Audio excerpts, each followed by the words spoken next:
की तलाश कर रहे थे, लेकिन मंत्री जी ने हमेशा निडरता के साथ, निर्भीकता के साथ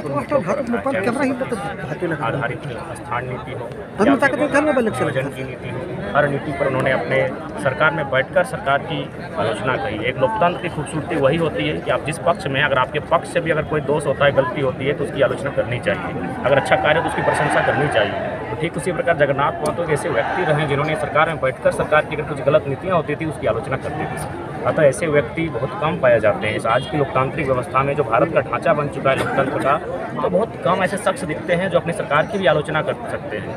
तो ऐसे में निश्चय ही एक लोकतंत्र के एक बहुत बड़े प्रहरी का आज अंत हुआ है। इससे निश्चय ही राज्य को बहुत बड़ा आघात लगा। दादा, उनका सपना था 1932 को लेकर के, और वो सपना कहीं ना कहीं अधूरा रह गया। आज जैसा कि देखने को मिला, सभी मीडिया बंधुओं ने अपने कवरेज किया कि माननीय मुखिया भी इस राज्य के आए थे। निश्चय ही माननीय मंत्री जी को श्रद्धांजलि देने के लिए आए थे, अर्पित करने के लिए आए थे। तो मैं लोकतंत्र के चौथे स्तंभ मीडिया बंधुओं के माध्यम से राज्य के मुखिया को संदेश यही देना चाहूँगा, यदि वास्तव में आप चाहते हैं कि आज इस नायक की आप श्रद्धांजलि देने के लिए आए थे और उन्हें शांति मिले, उसके लिए आपको चाहिए कि उनकी जो नीतियाँ थी, जो वो चाहते थे, उनको अनुपालन करते हुए विधानसभा के भीतर विधेयक बनाकर पारित किया जाए। दादा, उनके आत्मा की शांति के लिए आप देखिए, निश्चय ही झारखंड के लोग क्या कहें? आज झारखंड के लोग कहने की आवश्यकता नहीं। आप सभी ने देखा, ये राज्य रोया है, पशु पक्षी नदी नाले रोए हैं।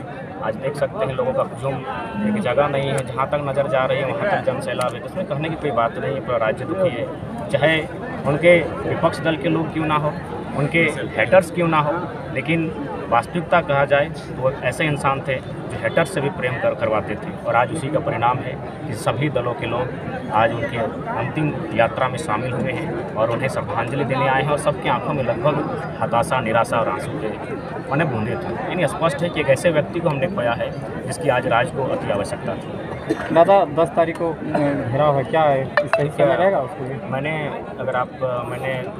मुझे सुना होगा तो मैंने स्पष्ट, जिस दिन उनका देहांत हुआ है, स्पष्ट कहा है कि राज्य को क्षति हुई है, तो हम लोग का वो जो कार्यक्रम है उसमें हमारी उपस्थिति, हमारी ओर से समर्थन नहीं रहेगा। और आज फिलहाल जिन दल के माध्यम से, जिन संगठन के माध्यम से इस कार्यक्रम की घोषणा की गई थी, उन्होंने भी शायद प्रेस कॉन्फ्रेंस के माध्यम से उस आंदोलन को अगली तिथि के लिए स्थगित कर दिया है।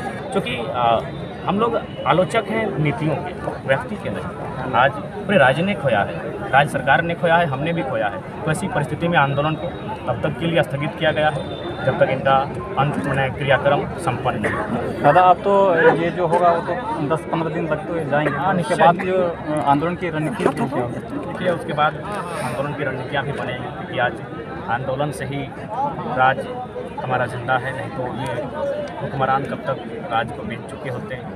आज 22 वर्षों में बेचने का ही कार्य हुआ है और समय समय पर आंदोलन हुआ है। और जहाँ तक आज मंत्री जी का सवाल है, वे भी पिछली सरकार में आंदोलन के माध्यम से जेल भी गए थे।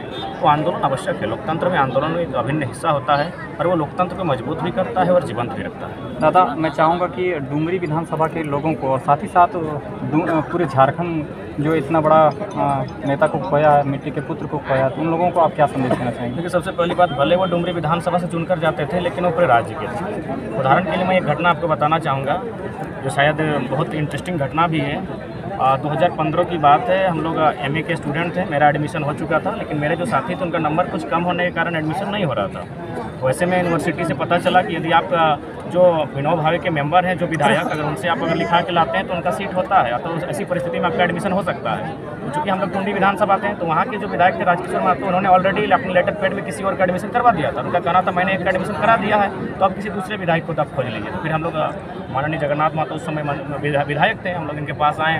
तो चूँकि इन्होंने पहले हम लोग को कहा कि अरे नहीं हो सकता है, डेट पार हुआ है। उसके बाद बहुत सारे हम लोग छात्र थे, तो छात्रों से इनका अभिभावक की तरह मैंने थोड़ा झगड़ा स्वभाव भी होता है। तो हम लोग थोड़ा सा बोले नहीं हो, तो ये बोले नहीं है। तो हम लोग बोले, लास्ट में ये बोले कि देख तो नहीं कहाँ के लगा, तो बोले टुंडी के लगे। तो बोला कि हम तो डुमरी के लगे, कानून की कहते हैं। हम कहले तोरा कानून के चलते लोग के ना डावत और तो खुद कानून बन जाए। तो फिर वो मुस्कुराएं और बोले तो नहीं, लड़का बड़ी जिद्दी लगो। उनका जो लिखने का राइटर थे, किसी उनका नाम हम नहीं जान रहे हैं। फिर उन्होंने कहा क्या क्या लिखना है, तो फिर हमने इतना सुंदर बनाया लेटर कि जैसे ही रजिस्ट्रार ने देखा, बोला इसके एडमिशन कर लें। उसमें हमने जिक्र किया, उन्होंने मंत्री जी ने कहा, अपना विधायक, उन्होंने कहा कि ऐसा ही लिखने बोल रहा है, बहुत तेज़ लड़का लगता है, लिख दो। फिर हम उसमें लिखे, उसमें शब्द का जिक्र किया कि हम नक्सल प्रभावित क्षेत्र से आते हैं और यदि हमें उच्च शिक्षा नहीं मिलती है तो ऐसे भी हमारे गांव के जो युवा हैं वह अशिक्षित होते हैं, कई अन्य गतिविधियों से जुड़ जाते हैं।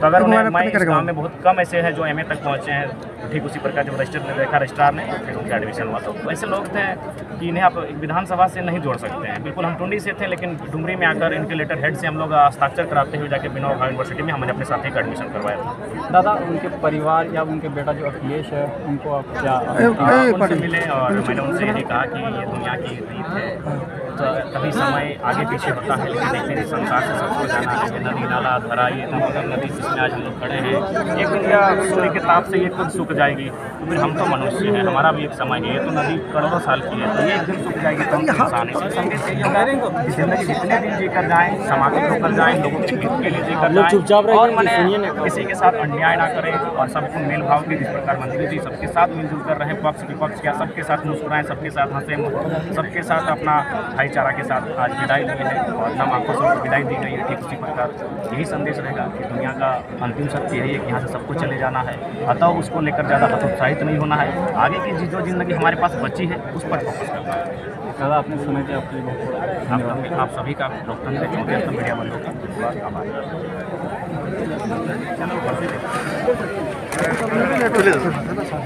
चलो